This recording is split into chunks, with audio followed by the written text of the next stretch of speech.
동아시아 사람이라면 조조를 모르는 사람이 없겠지요. 조조는 그만큼 유명한 사람이죠. 조조는 악당일까요, 영웅일까요? 이번 시간에는 이 문제를 한번 분석해 보기로 하겠습니다. 삼국시대의 가장 걸출한 정치가요, 군사가요, 문학가죠. 사람 진짜 엄청 큰 사람이죠. 그래서 이제 진수는 삼국지 무제기에서 비상지인 초세직을, 그러니까 보통 사람이 아니라는 거죠. 아주 뛰어난 사람이라. 당 시대를 초월한 어떤 중거리다. 아주 뛰어난 사람이다. 이렇게 평가를 했어요. 삼국지에 보면은 여러 군웅들의 그 외모에 대한 기록들이 많이 나옵니다. 그런데 조조에 대한 기록은 거의 없어요. 그러니까 왜 그러냐 하면 그 이유가 조조가 인물이 굉장히 없었다 그래요. 대만의 어떤 연구가는 조조의 모습을 이렇게 이야기를 해요. 160cm 미만의 키, 그러니까 150 몇 cm 정도의 키에 몸이 옆으로 좀 불어나고 얼굴이 동그랗고 눈도 동그랗고, 그러니까 아주 빵빵하다 할까요? 좀 우스꽝스러운 이런 모습이었다. 그래서 조조는 자기 외모 컴플렉스가 많았던 사람이다. 외모 컴플렉스가 많았기 때문에 남보다 더 많은 이제 활동을 하고 더 많은 노력을 하고 이렇게 해서 성공했다는, 그렇게 보는 연구가도 있죠. 그런데 조조는 좀 더 분석해 보면 어떻습니까? 전형적인 이중인격자죠. 극단적인 에고이스트인 반면에 또 상상도 못할 관대한 면을 동시에 가지고 있었죠. 그 얘가 그 여백사 사건이죠. 내가 세상 사람을 버릴지언정 세상 사람이 나를 버리게 할 수는 없다. 자기를 도와주는 여백사를 죽여놓고 한 말이죠. 그리고 또 한 가지는 아무리 공로가 많더라도 설모가 다하면은 가차없이 제거해버렸죠. 순욱은 조조의 사업을 반석 위에 올려놓은 사람입니다. 조조가 원정에 나서면 항상 수도를 지키고 했죠. 조조의 중요한 사업들 기초는 거의 다 순욱이 다 나왔습니다. 모계 같은 경우에는 어떻습니까? 조조의 건국 방침을 제일 먼저 건의한 사람입니다. 이런 사람들 다 위왕이 될 때 이 사람들이 반대를 한 사람들이죠.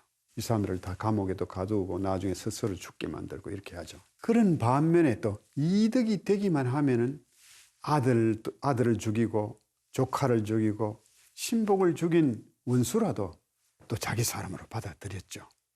그게 바로 남량의 장수를 받아들인 그런 경우죠. 성과를 올릴 만한 능력만 있으면 귀천을 가리지 않고 도덕성도 가리지 않았고 범죄 여부도 묻지 않고 무조건 등용했습니다. 구현령이죠. 현명한 인재를 청구하라는 그 명령을 내린 적이 있죠. 자기 형수와 사통한 그런 범죄자도 재주만 있으면 무조건 청구하라. 그 당시에 그 어떤 패러다임과는 완전히 반대되는 그런 완전히 다른 그런 이제 명령을 내렸죠. 목적을 위해서는 수만 명도 죽이고 수십만 명도 서슴없이 죽였죠. 서주에 쳐들어가서 5개 성 백성들을 몰살시켰죠. 특히 서주 백성 다 죽였는 것은 악인으로 발목을 잡는 그런 사건이었죠. 관도대전 이후에 원소의 투항병들 7만 명 내지 8만 명을 완전히 뭔가 땅을 파서 파묻어 버렸죠. 병아리 강아지까지도 다 죽였죠. 눈 한 번 홀긴 그 사소한 원한도 하나하나 적어놨다가 복수를 하는 건 악랄함이 있는가 하면은, 그 반면에 남의 자식을 죽여놓고 그 아비에게 선물과 함께 위로 편지를 쓰는 그런 음흠함도 있었죠. 양수가 그랬죠. 양수. 군대의 사기를 올리기 위해서 죄 없는 부하를 목을 쳤죠. 원수를 토벌할 때 그 굴량미가 모자랐을 때 굴량미 관리관 왕후를 죽여서 군사들의 사기를 올리기 위해서 죽였죠. 어떤 그 역사가들은 조조를 이렇게 표현합니다. 간악하고 음흠하고 속임수 많고 거짓말 잘하고 잔인하고 살인을 좋아하는 인물이었다. 이렇게 평가를 했죠. 근데 이 간절 조조가 현대에 와서는 재평가 작업이 활발합니다. 현대에 와서는 완전히 영웅으로 모시죠. 그 영웅으로 변모했습니다. 조조 재평가 운동을 최초로 이제 제기한 사람이 꾸머로우입니다. 꾸머로우가 이 문학가죠. 그말로 광말약이죠. 이제 조조를 위하여 명예회복을 시키자라는 이제 이 문장을 발표를 합니다. 그 내용의 요점은 뭐냐면 1700년 전 고대 인민의 해방자였다, 조조가. 두 번째로는 황건무리를 쳤지만은 황건민중운동의 목적은 위배하지 않았다. 또 세 번째로 민족적 영웅이자 인민들을 살린 생명의 은인이다.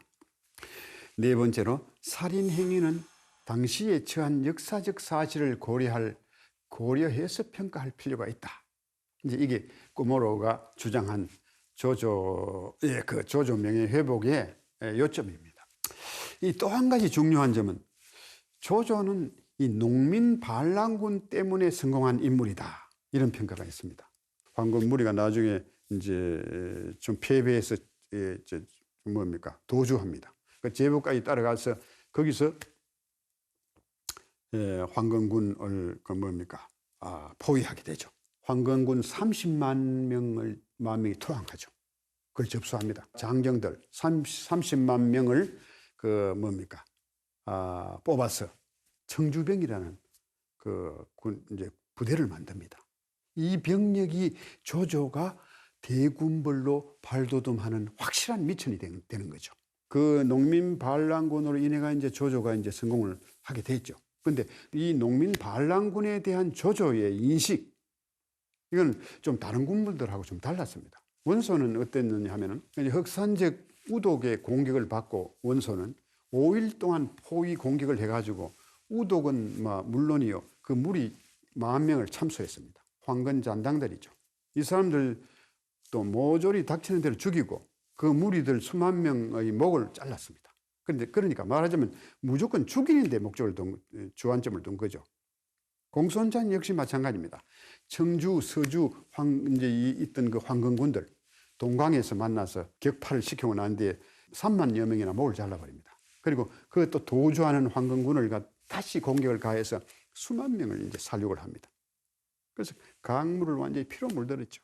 어쨌든 이 원소와 공손찬은 무조건 이제 도적이라고 이제 보고 이제 무조건 이제 반란군이라고 보고 죽이는데 이제 주안점을 둔 거죠. 그런데 조조는 그렇지 않았다. 진압과 동시에 이제 토항을 권유했다.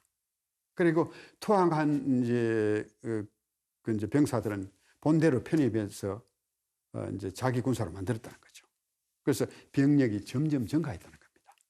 근데 왜 살인을 서슴지 않는 조조가 이 농민군들에게는 관대했을까? 꼬모로우도 그런 말을 했죠. 농민의거의 정신을 같이 했다. 이 고명한 처사다. 이렇게 평가합니다. 이 조조를 좋은 사람은 이제 옹호하는 편이죠. 그 반대론자들은 어떤 자들은 조조는 현실적 계산에 능한 인물이 아니냐. 그런 게 아니고 병력 정강을 위한 하나의 수단이었을 뿐이다. 이렇게 보는 이제 또 그룹도 있습니다. 여러분은 어떻게 생각하십니까? 근데 과연 그 농민군 편에 서서 농민의거의 정신을 같이 해서 그렇게 했을까요? 이게 역사적으로 보면 어떠냐 하면 중국 전국이 완전히 통일된 국가였을 때, 그리고 힘이 넘쳐나서 팽창하던 그런 시기에는 조조와 위나라가 정통이었습니다. 정통이 됐습니다. 그러니까 강하고 공격성 있고 북방이라는 이미지, 이것과 연결이 되었다는 거죠. 그 반대로 피침략 시기, 그러니까 중원을 이민족이 차지한다든가 이럴 때는 유비, 촉한을 정통을 했습니다. 그래서 중국 자체가 약하거나 침략을 당하거나 한족이 강남 이남으로 내려와서 정권을 세웠을 때와 유비를 정통으로 하는가 조조를 정통으로 하는가, 이런 거는 역사에 따라서 그럴 때마다 바뀌었다는 거죠. 그런데 역사적 이미지는 그렇습니다만 조조에 대한 문학적 이미지, 이 문학적 이미지는 변하지를 않았어요. 북송대 나오는 소동파의 수필집이 있습니다. 거기에 유비가 쫓겨가는 장면에서는 애들이 막 눈물을 흘리고 얼굴을 찡그리고 있다가 조조가 쫓기는 장면이 나오면은 막 환호를 하고 박수를 치고 이렇게 한다는 그 기록들이 나옵니다. 이때가 소동파의 수필집이 나올 때는 역사적으로는 조유의를 정통으로 보던 시기였죠. 그런데 민간에서는 그렇지 않았다는 거죠. 이제 원말 명초에 와서 나관중의 삼국지 연의가 출연을 하죠. 이 모든 이제 과거에 내려오던 모든 이제 민간 문예라든가 뭐 이런 것들을 전부 이 종합해서 이렇게 이제 소설을 바로 이제 소설로 이제 만들어낸 겁니다. 조조는 바로 악인하는 등식이 이 성립이 돼서 그 악인의 표상이 된 겁니다. 조조. 여기서 정착이 돼가 600년, 지금까지 600년 동안 내려왔죠. 소설 삼국지에는 1232여 명이 등장하죠. 용장, 책사, 영웅들 이런 사람들이 나오지만 그 중에서도 가장 뛰어난 인물 세 사람을 삼절이라고 합니다. 모종강이 언급을 했죠. 지절은 제갈량, 의절은 관운장이죠. 간절은 조조. 지절은 뭡니까? 지혜의 화신이라고 이제 번역할 수 있겠죠. 그 다음에 의절은 의리의 화신이죠. 근데 간절은 뭡니까? 간사함의 극치를 할까요? 근데 역대로 그러니까 뭡니까? 조조는 간절 조조라는 이름으로 이제 계속 이제 내려왔죠. 아주 좋지 못한 평가가 지속되었습니다. 그런데 현대에 와서 조조를 대개가 다 이제 조조를 선호하게 됐죠. 그러니까 우리나라도 보면 젊은 사람들 요즘 조조를 모두 굉장히 영웅이다 좋아하죠. 그런 사람들에게 되물어볼 이런 문제가 있습니다. 어떤 문제냐 하면 과연 조조는 사랑받는 지도자였는가? 아니면 두려워한 지도자였는가? 백성들로부터 사랑받는 지도자였을까요? 백성들이 두려워한 지도자였을까요? 조조 옹호론자들은 뭐라고 하는가 하면 조조가 전란을 조기종식시켰기 때문에 민중의 고통을 덜어주었다. 이런 주장을 많이 합니다. 결과론적인 이제 평가죠. 결과론적인 평가. 그럼 반문해 봅시다. 만약에 그걸 옹호하는 당신이 조조를 옹호하는 당신이 그 전란 조기 종식을 할 때 그때 희생되어야 할 당자였다면 대상자였다면 그래도 동의하겠느냐는 거죠. 그걸 한번 물어볼 필요가 있다는 거죠. 유비는 백성들을 사랑했고 손군은 부하들을 아꼈습니다. 조조는 백성과 부하들을 필요에 따라서 부푼다로도 했어요. 정욱 같은 사람은 그래서 굉장히 조조를 두려워했습니다. 사마이도 조조라는 인간을 굉장히 두려워했어요. 정욱과 사마이 같은 사람은 사람을 꿰뚫어 보는 능력이 굉장한 사람들이잖아요. 그 사람들 굉장히 두려워했어요. 그래서 정욱은 어느 정도 자기가 공을 세워놓고 난 뒤에는 나중에 모든 관직을 싹 내놓습니다. 응거해버립니다. 순욱 같은 사람들은 아무리 훌륭한 사람이라도 조조 앞에서 다 죽었잖아요. 사마이 같은 경우에도 굉장히 조조를 두려워했죠. 처음에 조조가 몇 번 불러도 안 갔어요. 중풍 들었다고 들어 누워 있고 이랬어요. 나중에 조조가 그걸 간파하고는 무조건 잡아와라, 묶고 와라 이래가지고 만약에 안 오려고 하거든 묶어서 끌고 와라.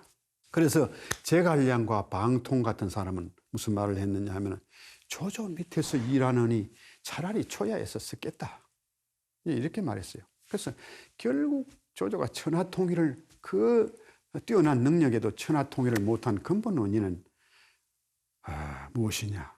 비인간성에서 찾아볼 수 있다고 볼 수가 있습니다. 그러면 조조의 본래 면목은 무엇일까요? 소설 삼국지에 나오는 조조 캐릭터는 영웅의 모습도 다 묘사를 그대로 했고 그 악당의 모습도 그대로 묘사를 다 했잖아요.